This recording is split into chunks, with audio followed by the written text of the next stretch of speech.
back. It's Ashley Carter with the Carter Property Group at Keller Williams. And in today's video, we're going to take a much deeper dive into short-term rental and specifically using Airbnb. I have with me today Reese. Reese is a client of ours, and she's recently used short-term rental in her investing strategy, and so we wanted to take a look at that and see what those details look like. So Reese, when you set out to invest initially, what prompted you to get into real estate investing, and what were your initial goals? Sure. So I had a few goals when we started down this road.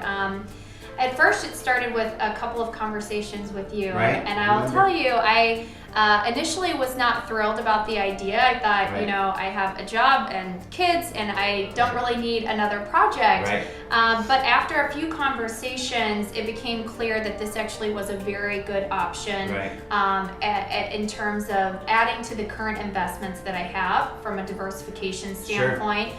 It also was important for me to gain some passive income in addition to the job that I work.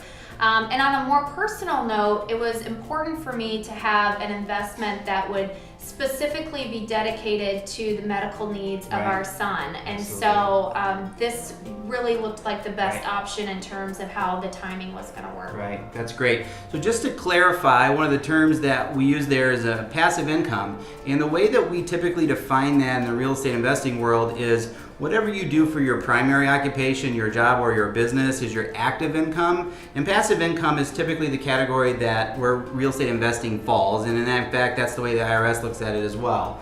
And obviously, Reese, you had a very big motivating factor why, with family reasons and all of that. So that's great, foundation for us to understand kind of how you got into it. So as we started to go down the path of considering options, how did your strategy change from the beginning of the process to where you are now? Yeah. Talk to us about that. So we were initially looking for multi-unit, specifically 3-unit properties with long-term renters. And we were identifying them specifically on numbers. Right. Is this going to be a good investment? Will it make sense based on what our goal was from a return perspective?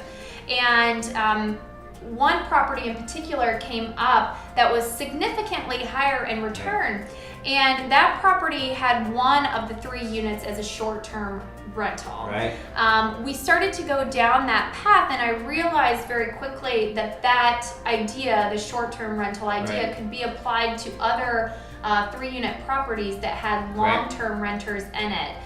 Once we were able to take that idea and apply it to other properties, there were several other viable options for us. Okay, very good. Share with us some of your results. What have the statistics been from kind of what you initially projected to where you are now, and what does that look like? Yeah, so initially the returns were in the single digits, and specifically from a percentage standpoint, when you were investing in long-term rentals versus short-term rentals, it's about 50% higher. Wow. Our family also decided to outsource the management of these, so we researched and we found a company that handles managing the listings, cleaning them, taking care of every aspect of the internal units.